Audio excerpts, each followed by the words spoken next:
Saudara-saudara yang dikasihi Tuhan Yesus Kristus, kita telah sampai pada pertemuan keempat yang merupakan pertemuan terakhir dalam Bulan Kitab Suci Nasional 2020. Pada pertemuan keempat dengan tema Bangga Menjadi Orang Katolik, kita diajak untuk lebih mendalami bacaan dari Kisah Para Rasul bab 2 ayat 37-47. Pada pertemuan ketiga yang lalu, kita bersama-sama telah merenungkan dan mendalami identitas kita sebagai orang beriman, sebagai pengikut Kristus, sebagai orang berdosa yang dipercaya oleh Tuhan. Sementara pada pertemuan keempat kali ini, kita bersama-sama diajak untuk merenungkan bacaan dari Kisah Para Rasul bab 2 ayat 37-47 yang berisi cara hidup jemaat perdana. Dengan bacaan ini diharapkan cara hidup kita sesuai dengan identitas kita sebagai anggota Gereja Katolik. Tujuan dari pertemuan keempat ini adalah supaya kita mengetahui adanya krisis dalam hidup beriman. Kemudian kita menyadari adanya persekutuan orang beriman, dan selanjutnya kita merasakan bahwa dengan hidup bersama dalam persekutuan orang beriman, imannya semakin teguh dan berbuah. Dari Kisah Para Rasul bab 2 ayat 37-47, kita dapat menemukan cara hidup yang sesuai dengan iman kita pada Yesus Kristus. Di dalam ayat 38 sampai dan 41 disebutkan mengenai pembaptisan yang merupakan tanda menerima karunia Roh Kudus, sekaligus sebagai tanda seorang masuk dalam persekutuan para murid Kristus yang menjadi anggota Gereja Katolik.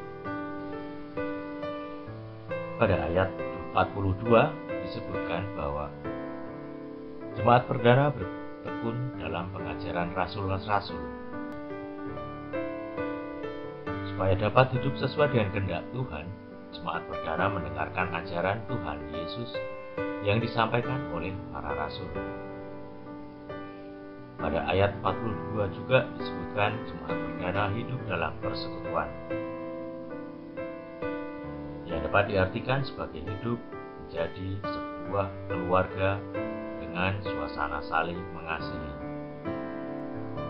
Pada ayat 42 juga disebutkan bahwa jemaat perdana suka memecahkan roti dan berdoa. Hal ini mereka lakukan untuk mengenangkan karya penyelamatan Tuhan Yesus Kristus. Pada ayat 44, jemaat perdana menganggap bahwa milik mereka adalah milik bersama. Berarti jemaat perdana tidak mementingkan diri sendiri, lebih memperhatikan kebutuhan sesama dan suka membantu yang berkekurangan. Sementara pada ayat 46 disebutkan bahwa jemaat perdana hidup dalam sukacita.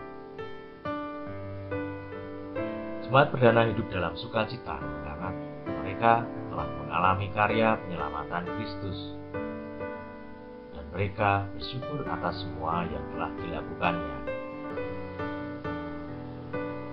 Setelah kita membaca dan merenungkan bacaan kitab suci dari Kisah Para Rasul bab 2 ayat 37 sampai 47 di atas, sebagai umat Gereja Katolik kita bisa belajar dari jemaat perdana bagaimana cara hidup kita yang sesuai dengan identitas kita sebagai anggota Gereja Katolik.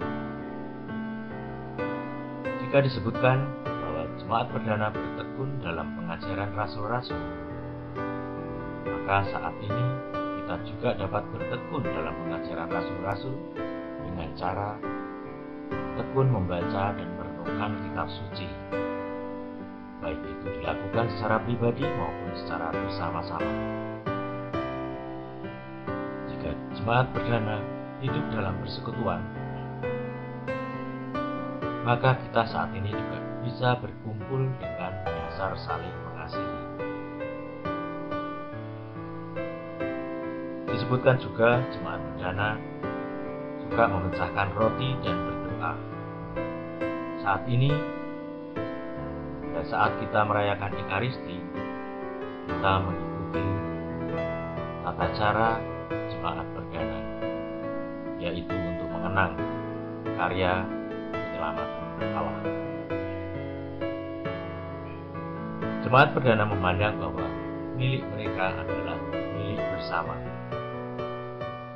Kita pun saat ini dapat melakukan hal bisa membantu sesama yang berkekurangan.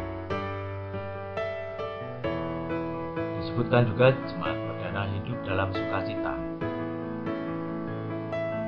dengan bersyukur atas semua yang telah dilakukan Allah bagi kita, maka kita